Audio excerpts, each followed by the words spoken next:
Just want to give off my vivid impressions of each Grand Prix before we get things started. First off, Nina Cortex is back. That's awesome. Next off, I really love the look of this track and... oh boy, I think I know who this is. Last one looks pretty interesting. No idea who this guy is though. Okay, so now that we're up to speed, let's get to it. These monthly events do come and go, don't they? Next up for Crash Team Racing Nitro Fueled is the Spooky Grand Prix, fitting in line with Halloween to a T. We just got 3 new Grand Prix announced a while back, starting with this one. And with highly anticipated characters entering the races this time, everyone's pumped up all over with great expectations. How's it all work this time? Well, I stand right with my statement. 3 new characters every month is the pattern we're to expect from August onward. And this month's roster is what I want to call the Holy Trinity. Characters who should have been here a long time ago.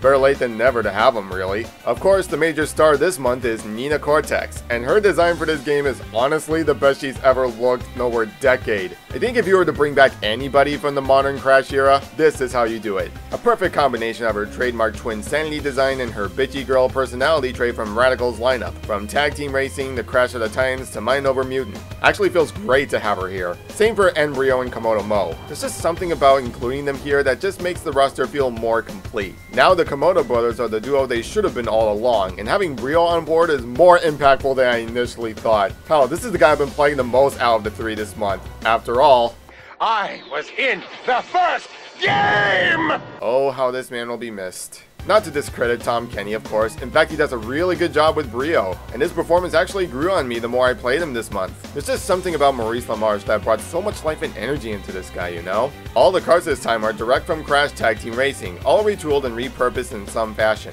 What I previously knew as the Bone Machine, Organ Grinder, and Cortex's PSP exclusive car are now refined to the Nautilus, Phantom, and Skull Rider. A pretty fine lineup this time. Now on to the new horrifyingly sweet track this month. Nina's Nightmare takes us through the twisted images within the girl's psyche, hence the creepy visuals before us. Bonus points for the Twin Sanity references, including Madame Amberly in the house paintings and the shadows of Evil Crash. Sadly, they missed the golden opportunity to make him a skin for this season. It's a pretty fun track, however, I feel it's a bit too short. The outside portion's just fine, though once you get inside the house and make that weird and rather tough turn at times, I get the feeling the ride is pretty much over before it even begins. I do like the atmosphere and design of this whole track though, pure perfection for the month of Halloween. And since I mentioned it, the new skins this month, I'm getting the impression they're going all out with these new costumes. Some of these are actually really good, like Pirate Papu, Metalhead Oxide, Witch Tana. But if you guys know me personally, my favorite skin this season has to be Dark COCO, hands down. You take the scrap concept of evil COCO from Twin Sanity, tone down her skimpy sexualized demeanor, and turn her into a goth chick, and what we have here is a really nice alternative, completely repurposed. One of her best costumes yet in my opinion. On the topic of Tana, yeah, this is a first. Characters and items from previous Grand Prix are finally making a reappearance in the pit stop. The game always stated them to be coming back soon, quote unquote, but we were always uncertain when exactly that is. Now for anyone who's missed the Nitro Tour event, you've now got your second chance to pick up everything you've missed. From the carts to the Twilight Wheels to even Motorsport Tana. And after a recent patch, we've been seeing the long lost N-Saber Entrance and the select items from the Spyro event due to a Nitro fill-up goof right before the Grand Prix even started. This is all very welcome. I'm glad to see more stuff from the last Grand Prix finally making their comeback. And this is just the beginning of the quality of life changes throughout this season. One thing we've always been asking for is a balance in the character stats, or at least some tweaking and ironing out so each character class is up to snuff. Their response? To completely throw categorizing characters by stats right out the window and give us the option to play whoever we want, however we like it. To put it in simple terms, we now have engine swapping, something I never thought would be a major game changer until I put it into practice. We even have a new driving style on top of the 4 we're all familiar with. On top of turn, balance, acceleration, and speed, we also have a drift on board as well. And trying it out is something really worth pointing out. The footage you're seeing is me trying out the drift style on the day the initial update launched, just days before the Spooky Grand Prix started. It was patched and tweaked out later on, but prior to this, it felt like a slightly faster balance to me.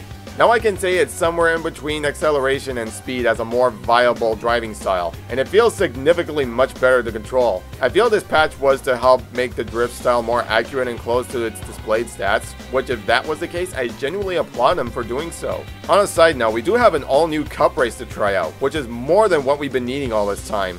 The Lost Cup sees us going through Clockwork Wumpa, Oxide Station, Twilight Tour, and Prehistoric Playground.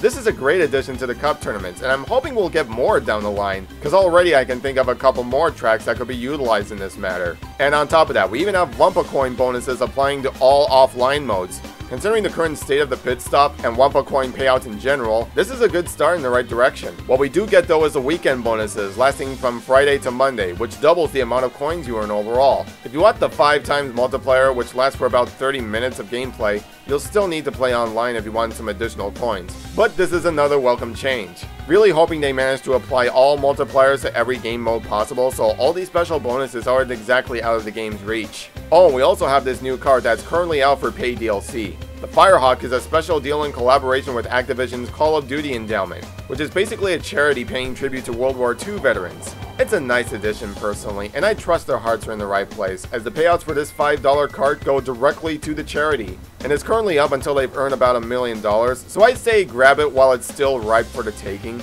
Man, this is a lot to take in. Since the general goal of every Grand Prix is pretty straightforward, this time I'm going to talk about how the challenges are handled. At this point, we've been encouraged to try all sorts of game modes, from battle arenas, relic races, CTR challenges, time trials, and even mirror mode. The only real way they could spice things up at this point would be to give us a new game mode entirely. In this case, we have ghost hunting, where we're chasing ghosts all throughout the track. The way this works is that all throughout this month, ghosts will randomly appear from an item box you break during the race. You catch the ghosts by simply driving up to them or throwing certain power-ups at them, and catching a certain amount of ghosts will give you more nitro points and clear all sorts of challenges throughout the Grand Prix. And I have to say, this ghost hunting implementation is a really solid concept. And in theory, it really works out in conjunction with the theme of this Grand Prix. But in practice, it's actually tricky to catch up to these things at times. It's possible to track them down when you're just racing and boosting normally, but sometimes I'm convinced they must have a really sensitive or precise hitbox or something. There are times where I'd slow myself down just to catch up with these things, so I'm in a viable position to track them down. And while it's great for the sake of clearing challenges, it's visually distracting elsewhere when you just run a race normally. This is where I feel it should have been a brand new game mode entirely, rather than being restricted to all race modes throughout the month. As for how the challenges themselves are handled, I'm honestly mixed. The variety is there, sure, but not to the extent I gave Spyro and Friends credit for. Some days there's stuff like racing in mirror mode, relic races, CTR challenges, performing shortcuts, all that good stuff. But the biggest mainstay of these challenges is perhaps what I feel hurts this Grand Prix in the long run. For anyone who knows this one in particular, Passive Rider sees you entering an online race and completing it without using any power-ups. You don't even have to come in first place, you just have to finish the track they ask of you. Here's the problem with this though. Because of the way online matchmaking is structured, you have to actively wait until the track you're required to race on just pops up for everyone else in the lobby. And even then, sometimes everyone can be extremely picky and decide to vote for everything other than the track Passive Rider asks of you, or just ditch the lobby entirely, leaving you to wait out for the next best opportunity. And even if you do get the track voted for in the end, I'm fairly convinced 9 times out of 10 there are people playing dirty and using power-ups in the track anyway, defeating the purpose of the challenge at hand. And don't tell me this doesn't happen on a regular basis, because I'm sure everyone else on board is dealing with the exact same thing. Sure, this challenge was annoying during Spyro and Friends, but at the very least they didn't ask you to do this every single day. This time it's a mainstay, and it's gotten so bad to the point where eventually I just skipped this challenge entirely. And since we're discussing online, recently they rolled out a change in matchmaking where lobbies are more skill-based. Theoretically, this means you're playing with other people of your skill level based on how you're supposedly doing in the game. This was asked by many in the community, I'm sure, and now that it's put into practice, it should be a much smoother experience for everyone involved, right? Right? Okay, I don't know if I'm the only one at the receiving end of this, but from what I've been playing, I can't help but feel this new implementation actually hurts the state of online more than it helps matters. Since we got skill-based matchmaking, I've been spending more time waiting in the lobby than actually getting into the races, because the ratio of people ditching the lobby seemed to have increased tenfold. Either this, I have shoddy internet connection, or the hosts of these lobbies are all extremely fickle. Probably because I've seen people actually ditching races before the countdown even reaches 0. Like, come on, I actually want to race with you people! And to make matters worse, once you actually enter a race with these people, matchmaking can more often than not boil down to everyone dropping items in rather risky places like shortcuts you need to get through, or actually bombarding people until they have no room left to breathe. I can't tell you how often I see instances where I'd be ahead of the bunch, make a big jump, and have that leap instantly ruined because some schmuck decided to toss an item my way as they're standing literally right behind me. This happens far too often and it should, to the point where I consider this a huge damper on an otherwise solid Grand Prix. If I were to offer any criticism towards the developers, if you really want to make matchmaking more skill-based, I have but one simple solution. Let us have the option to turn items off, in the same vein we would for setting up battle mode.